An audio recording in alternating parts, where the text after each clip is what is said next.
प्रशांत सिंह नाम है मेरा और आज के इस वीडियो में मैं बात करने वाला हूँ मिस्र में मिले संस्कृत के शिलालेखों पर। उन शिलालेखों में क्या लिखा है, क्या वास्तव में संस्कृत भाषा का उसमें प्रयोग किया गया है, संस्कृत के साथ साथ तमिल भाषा का प्रयोग भी किया गया है, कहाँ से ये संस्कृत के शिलालेख प्राप्त हुए हैं, किसने इनकी खोज की है और क्या महत्व है इनका, सारे तथ्यों की चर्चा मैं इस वीडियो के अंदर बहुत ही विस्तार से करने वाला हूं। तो आइए वीडियो की शुरुआत करते हैं।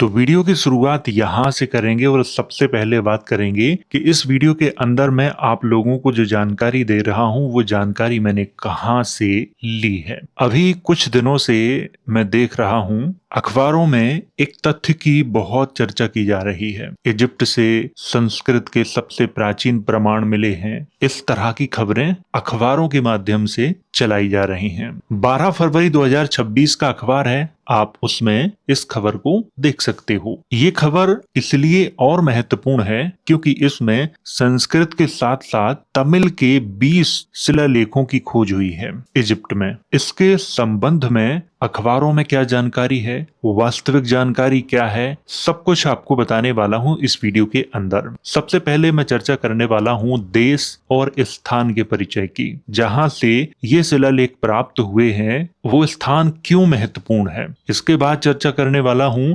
शिलालेखों की जो खोज है वो किसने की थी। इसके बाद लेखों की संख्या और भाषा पर बात करने वाला हूं। फिर लेखों में संस्कृत भाषा का क्या महत्व है उस पर बात करने वाला हूं और आपको उन शब्दों को दिखाने वाला हूं जिनकी चर्चा अखबारों में की जा रही है। और अंत में मैं आपको बताऊंगा भारत और मिस्र के प्राचीन संबंधों के बारे में। तो सबसे पहले आपको इन तथ्यों को अच्छे से समझना है और जिसे डाउट हो वो 12 फरवरी 2026 का अखबार खोलकर देख ले, वहां पर ये खबर मौजूद है। तो यहां से करते हैं अपने वीडियो की सही से शुरुआत और सबसे पहले बात करते हैं देश और स्थान के परिचय की। इजिप्ट जैसे भारतीय लोग मिस्र कहते हैं। मिस्र के प्राचीन थेब्स क्षेत्र में नील नदी के पश्चिमी तट पर वैली ऑफ द किंग्स अर्थात फेरो की घाटी है, यानी राजाओं की घाटी है, क्योंकि मिस्र में राजा को फेरो ही कहा जाता है।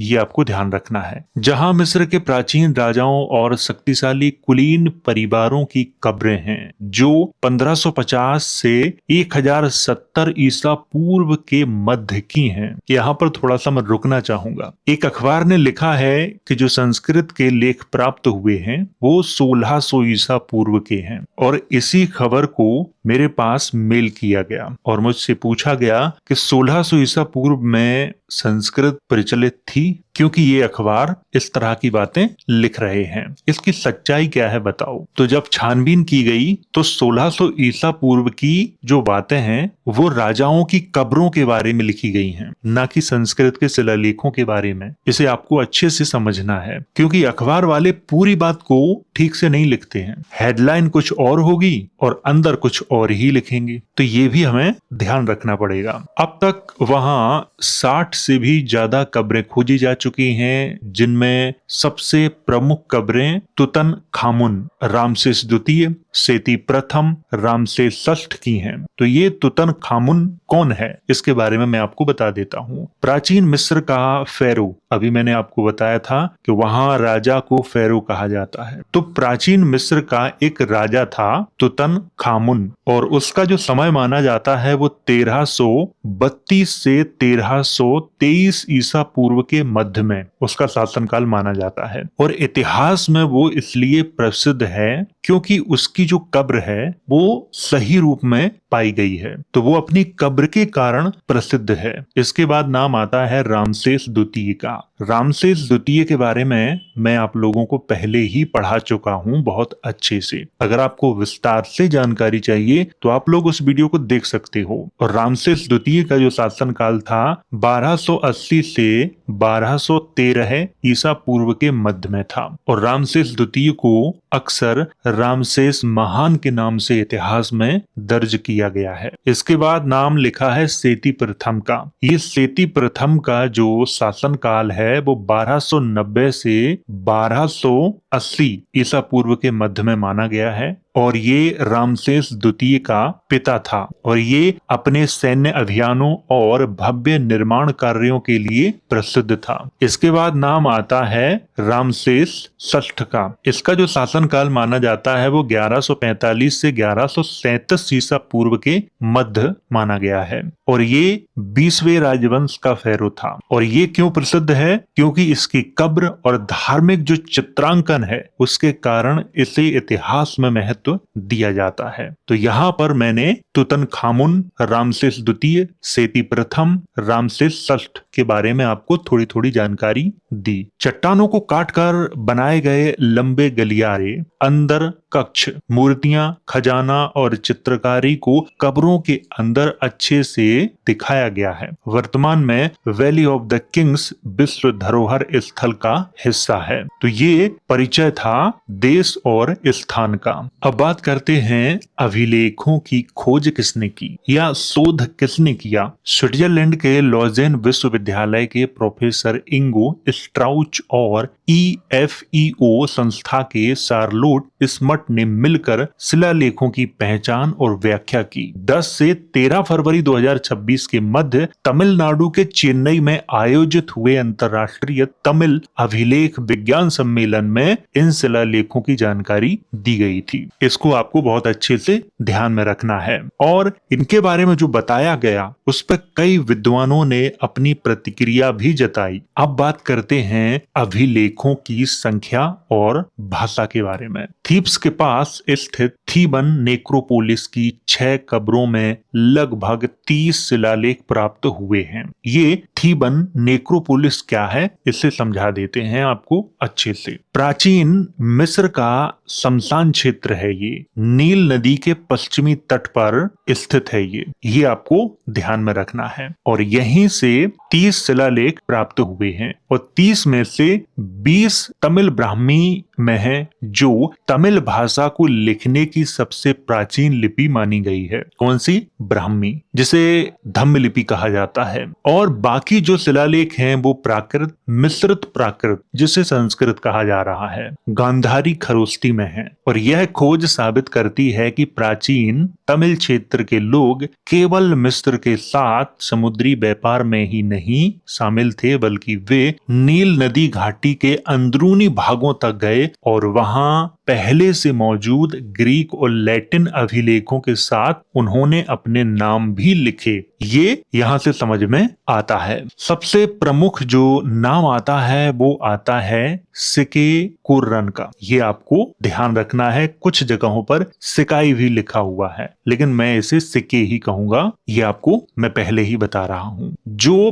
5 कब्रों में 8 बार पाया गया है, सिके कुर्रन 5 कब्रें हैं उनमें 8 बार ये मिलता है। यह नाम कभी अंदरूनी दीवारों पर, कभी ऊंचाई पर तो कभी प्रवेश द्वारों के पास उकेरा गया है। एक शिलालेख में आया और देखा वाक्य भी लिखा है। अन्य तमिल नामों में कोपान, चातन, किरण शामिल हैं जो दक्षिण भारत के प्रारंभिक तमिल अभिलेखों में भी मिलते हैं। इसीलिए ये महत्वपूर्ण हैं, इसीलिए इनको महत्व दिया जा रहा है। सिके कुर्रन नाम का पहला भाग सिके संस्कृत शब्द सिखा अर्थात चोटी से जुड़ा हो सकता है। इसकी चर्चा मैं आगे करूंगा और अच्छे से आपको समझा दूंगा कि ये क्यों कहा गया है। जबकि दूसरा भाग कुर्रन स्पष्ट रूप से तमिल है। इसका संबंध कुर्रम अर्थात विजय या वध से है। यही मूल शब्द चेर वंश की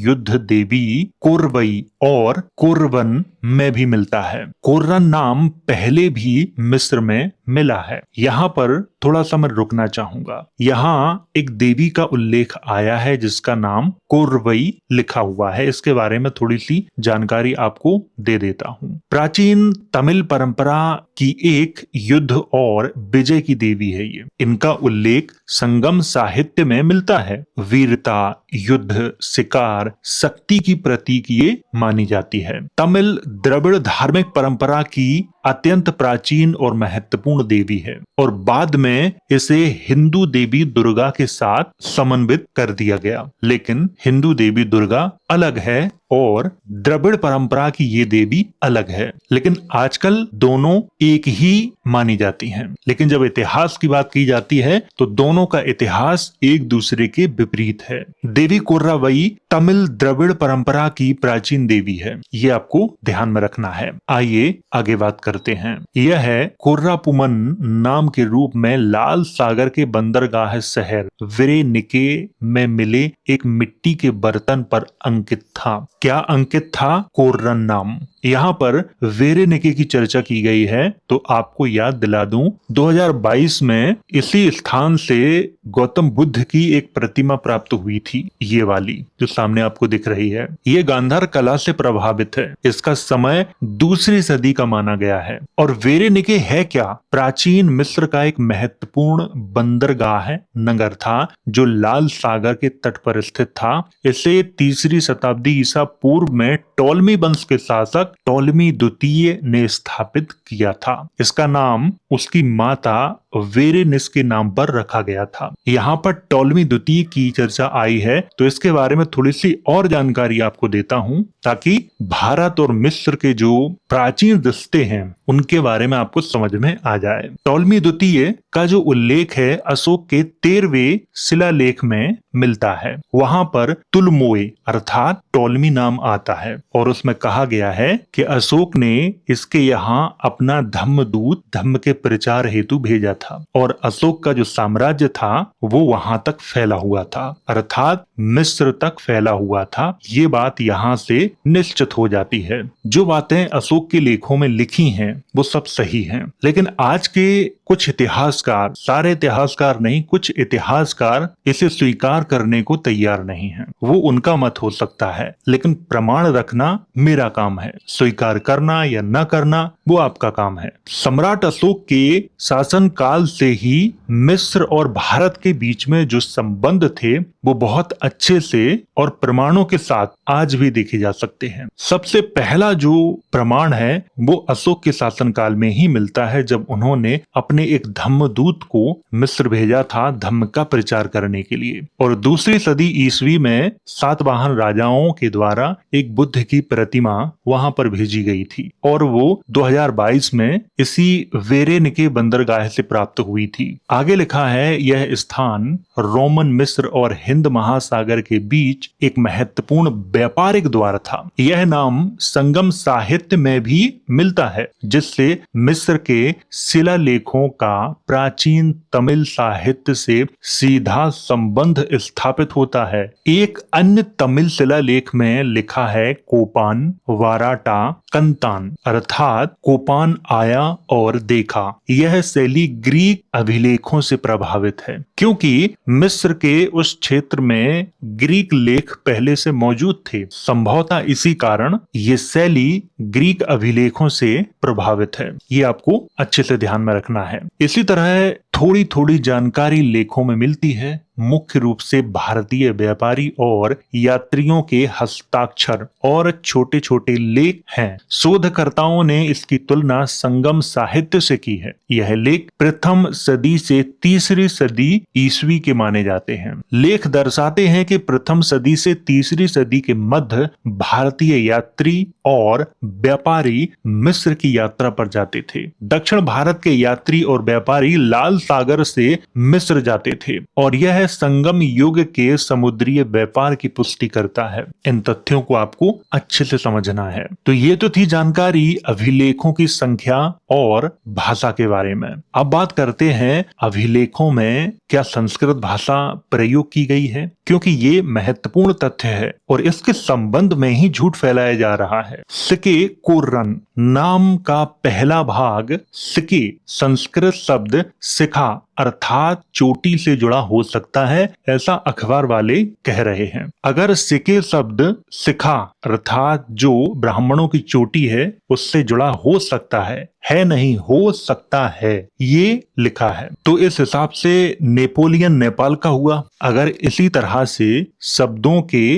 अर्थों को बदला जाएगा तो आप हर शब्द को बदल सकते हो। तो यहाँ पर कहीं भी मेल मिलाप दिखाई नहीं दे रहा है, लेकिन एक खास विद्वान वर्ग है हमारे देश में जो हमेशा हर चीज को संस्कृत से जोड़ने का प्रयास करता है। ऐसा नहीं है कि मैं संस्कृत का विरोध कर रहा हूँ, मैं विरोध नहीं कर रहा हूँ, लेकिन तथ्यों को गलत तरीके से प्रस्तुत करना बहुत गलत कार्य है।